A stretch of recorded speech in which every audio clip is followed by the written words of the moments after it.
Update for Nadine Lost 3. First time nga ba?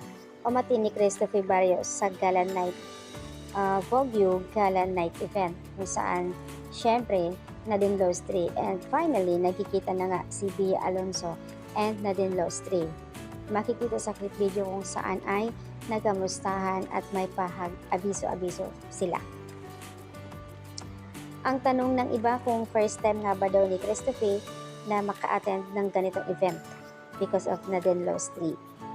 Thankful naman ang iba dahil sinasabi nila napaka-sweet and proud si Nadine Lost 3 sa kanyang boyfriend dahil nga ito first time na nakikita in public na kung saan kasama si Christopher, kanyang boyfriend sa event.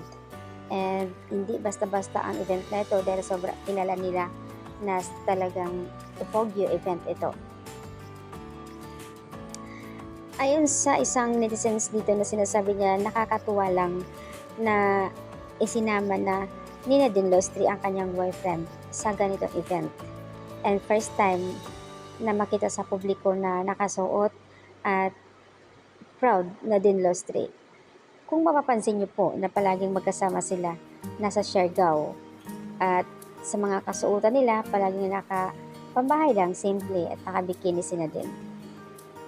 Proud naman ng ibang mga fans na Nadine Lost 3 dahil talagang ipinakilala na sa publiko kung sino nga yung totoong nagmamahal din kay Nadine Lost 3.